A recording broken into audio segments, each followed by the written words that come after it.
आदिपुर नामक शहर में अशोक अपनी पत्नी अंजना के साथ रहता था। पति पत्नी दोनों ही नौकरी करते थे। एक दिन अशोक अपने गांव माँ के पास फोन करता है। हेलो, प्रणाम माँ। जीते रह पुत्र, कैसा है तू? माँ, तुम दादी बनने वाली हो। हैं? अरे वाह, ठीक है बेटा, मैं कल ही आती हूँ तुम्हारे पास। जब मालती शहर पहुंची तो बेटे बहू ने बहुत अच्छे से स्वागत किया। ये लीजिए माँ जी, चाय। अरे, गर्मा गर्म पकौड़े भी ले आओ माँ के लिए। फिर अंजना रसोई में गई और जल्दी से पकौड़े लेके आ गई। ये लीजिए माँ जी, पकौड़े। अरे बहू, तूने जादू से बनाए हैं क्या? अभी तो रसोई में गई थी और इतने जल्दी पकौड़े तलकर भी ले आई। वो माँ जी, सीमा रसोई में पकौड़े तल रही है, मैं तो बस लेकर आई हूँ। हे भगवान, मेरा धर्म भ्रष्ट कर दिया तूने। अब तो गंगा जल से शुद्धिकरण करना पड़ेगा। वही अगली सुबह। माँ जी, मैंने नाश्ता बना दिया है, आप खा लेना, मैं ऑफिस जा रही हूँ।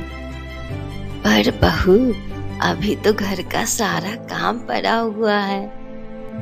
माँ जी, वो सीमा आती ही होगी, झाड़ू पोछा कपड़े बर्तन सब कर लेगी वो। हमारे जमाने में तो घर का सारा काम हम ही करते थे। जी माँ जी, आप बहुत होशियार हैं और मैं घर और ऑफिस दोनों नहीं संभाल पाती हूँ। तो जरूरत क्या है घर से बाहर जाकर चाकरी करने की? वैसे भी घर का काम खुद करने से घर में बरकत आती है, समझी? पर माँ जी। पर कुछ नहीं, इस महीने की पगार ले ले, फिर ऑफिस जाना बंद। फिर उसी रात को अंजना अशोक से कहती है, सुनिए जी, वो माँ जी बोल रही थी कि मैं नौकरी छोड़ दूं। वैसे ठीक ही तो है, अभी तुम्हें आराम की भी जरूरत है। फिर भी आराम कहाँ? माँ जी सीमा को छुड़ाने की बोल रही थी। हाँ, तो अब पूरे दिन में इतना काम तो कर ही सकती हो। पर मुझे तो जॉब करना पसंद है ना, घर पर मेरा मन भी नहीं लगेगा। अगले दिन जब दोनों ऑफिस के लिए निकल रहे थे, अरे मेरी तो कोई वैल्यू ही नहीं है इस घर में। ऐसा नहीं है माँ जी, आजकल महंगाई बहुत बढ़ गया है, रहन सहन भी बदल गया है। अब दोनों नौकरी करते हैं तो ही ठीक रहता है। अच्छा, तो तू कहना क्या चाहती है कि मेरा बेटा तुझे बिठाकर खिला नहीं सकता? ऐसे बोल रही है जैसे तू ही इस घर का खर्च चला रही है। नहीं माँ जी, मेरे कहने का वो मतलब नहीं था। मतलब खूब समझती हूँ मैं, ये बाल धूप में सफेद नहीं किया है मैंने। हाँ, अब तो ये रोज की बात हो गई थी। अशोक भी रोज की इन चिकचिक से परेशान हो गया था। फिर एक दिन अशोक ने कहा, अंजना देखो, वैसे भी तुम्हें मैटरनिटी लीव मिलने वाली है, तो तुम अभी से ही छुट्टी ले लो ना। मैं छुट्टी तो ले लूं, लेकिन क्या? मेरी सैलरी अच्छी खासी है, तुम्हें कोई प्रॉब्लम नहीं होगी। आखिरकार अंजना ने जॉब से रिजाइन कर दिया। जब बच्चा हुआ तो घर में सब लोग बहुत खुश थे, सब अच्छा चल रहा था।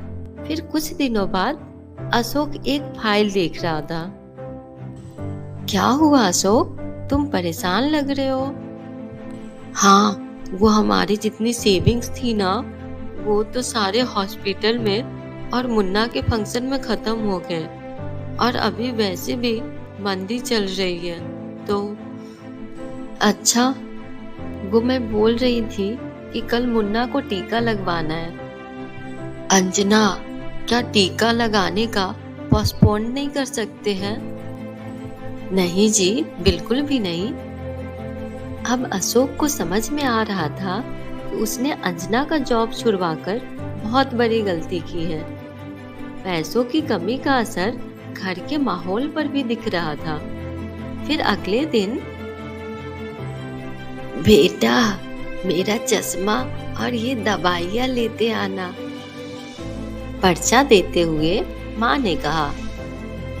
जी माँ जी, मैं ले आऊंगा। अशोक, मुन्ना के लिए दूध का डब्बा और डायपर भी ले आना, और ये किराने के सामान की लिस्ट है, इसे भी लेते आना।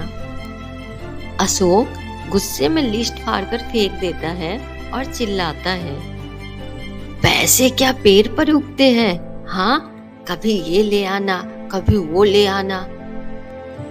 अरे पर ये तो जरूरत का ही सामान है। फिर अशोक गुस्से में बिना कुछ बोले वहां से चला गया।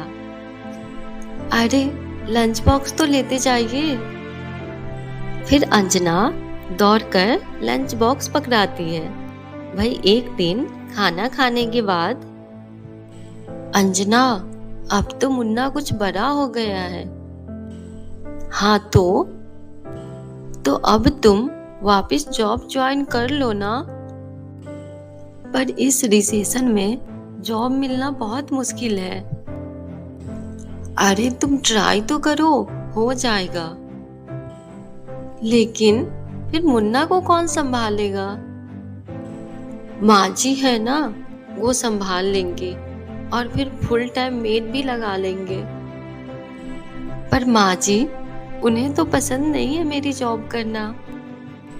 तभी माँ जी वहां आ जाती है और प्यार से अंजना के सर पर हाथ फेरते हुए बोलती है, अब मेरी समझ में आ गई बहू, पहले के और अब के समय में बहुत अंतर है। तुम काम करना शुरू करो, मुन्ना की जिम्मेदारी मेरी है। मेरी प्यारी माँ, आप बहुत अच्छी है। ये कहकर अंजना उनके गले लग गई। तो दोस्तों, परिवर्तन ही संसार का नियम है। हेलो दोस्तों, तो कैसी लगी आप सभी को हमारी ये कहानी? अगर पसंद आई हो तो वीडियो को लाइक कर देना और चैनल सब्सक्राइब करना मत भूलना। Thank you.